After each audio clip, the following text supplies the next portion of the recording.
When it comes to ambassadors and experience in racing, Vettel and Hamilton are one of the most prominent drivers on the grid that fulfill these qualities. However, they aren't made of steel, and sometimes they cannot accept what's being served to them. That was the case this week, as Vettel has clearly shown signs of not accepting what the FIA is serving to the drivers. It has been known for a longer period that the drivers aren't really satisfied with how the governing body officials treat them, and that has culminated with Vettel's outburst in last meeting. Vettel was punished for his actions with a suspended €25,000 fine for expressing his frustration and walking out of the meeting.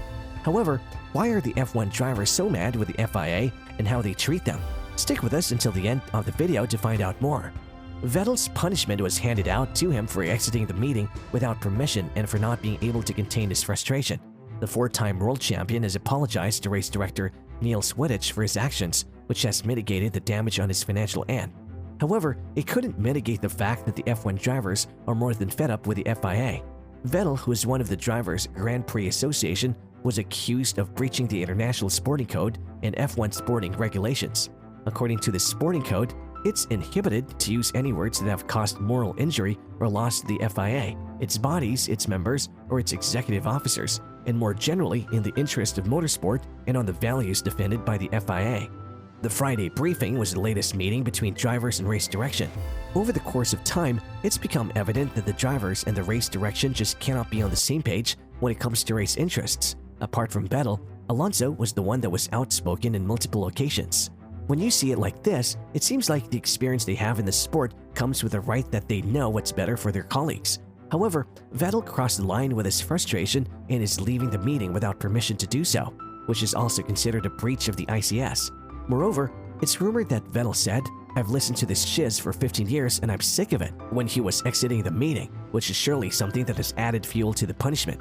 The way that he was punished is also interesting, as he would have to pay the fine if he commits another breach until the end of the season. That is the meaning of a suspended fine, so Vettel doesn't have to pay it right now, or won't have to pay it at all if he manages to not breach the ICS again during the season. The FIA feels that the older, more experienced drivers should serve as role models for the younger generation, which is also a huge factor in why they've punished this kind of behavior. With them mitigating the damage by having Vettel apologize to Wittich, they've shown signs that any mistake should be left in the past, and if you recognize it and be a man enough to say sorry, the punishments can be altered. But where do this anger and frustration come from? Well, it seems like the 2022 regulation has seen the biggest shakeup in F1 history when it comes to novelties being introduced. One of the factors that drivers just cannot blend in well with is the officiating of the FIA in the sport. More precisely, the drivers believe that shared F1 directors of Niels Wittich and Eduardo Freitas just don't seem to work at all. Not just that, but the rotating cast of stewards itself leads to a lack of accountability, according to the F1 drivers. One huge example was the Austrian GP this year, where F1 drivers were seeking clarifications for the race day. Since 2022, the FIA says that if a driver was to overtake from the inside, it must have a significant portion of its car ahead of the car that's located on the outside of the corner. A huge part of why this rule was implemented in the first place was the accident that happened last year between Hamilton and Verstappen at Copse, where the Briton wasn't able to leave enough space, sending Verstappen with 51 G-force in the walls. The same goes for the driver who overtakes on the outside of the corner, as it needs to have a huge amount of its car ahead of the car that's on the inside of the corner. Both of these situations are judged from the apex of the corner, and if the overtaking car is ahead here, then it deserves the spot in front of the other car with clean racing. However, it seems like this rule wasn't respected at all in Silverstone, where we've seen Perez cutting the corner to gain the lead over Leclerc. This has been said to be the biggest issue with Vettel and other F1 drivers. Allegedly, Vettel wanted to talk about this issue, but Wittich wanted to discuss the pit lane entry instructions for the weekend, prioritizing it over the overtaking problem. This is what made Vettel so angry, and to add fuel to the fire, there was a contradiction in the International Sporting Code by the directions given by the race directors.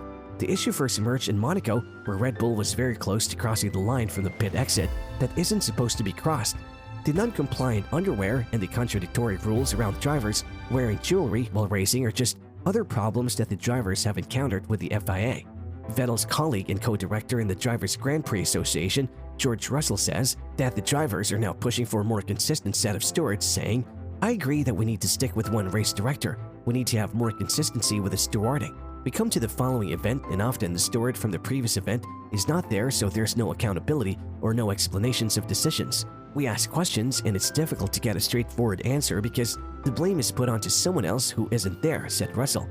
But Mercedes is hugely to be blamed for how situations are right now.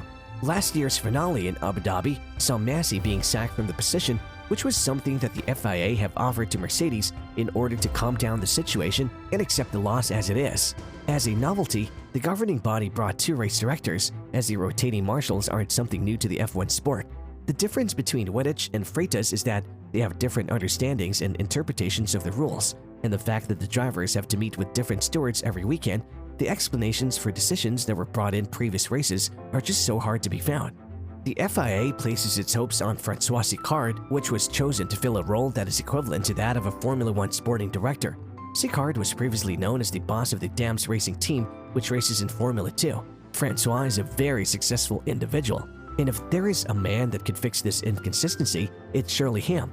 However, there's a bit of controversy about how Sicard received his place here. He was recruited by Peter Bayer, which was a Secretary General of the F1 sport since 2017. However, the new FIA president Mohammed Ben Sulayem decided to let him go, mostly because Bayer was pushing him to commit to a deadline for the 2026 engine regulations. The push was made because the initial date was around December 2021, so Bayer was feeling like things were starting to slip out of control. Why are these rules so important for the sport? Well, 2 giants in the car manufacturing industry, Audi and Porsche, are waiting on these regulations to be finalized so that they could finally announce their entrance. Red Bull is to make a partnership with Porsche, with a team being called Red Bull Porsche from 2026 and onwards, and Audi is rumored to have bought a huge amount of stakes in Alfa Romeo, as a buyout is more and more destined to happen to Sauber yet again. Therefore, the drivers are getting completely angry with how the new FIA policy works, and it seems like there are more internal problems than one would possibly imagine. The structure that was set by Mohammed isn't working at its finest, which is recognized by the drivers thanks to the inconsistency that is constantly a factor in the 2022 races.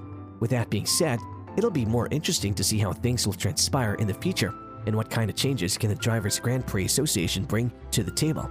Until then, stick around with us to find out more about the F1 world.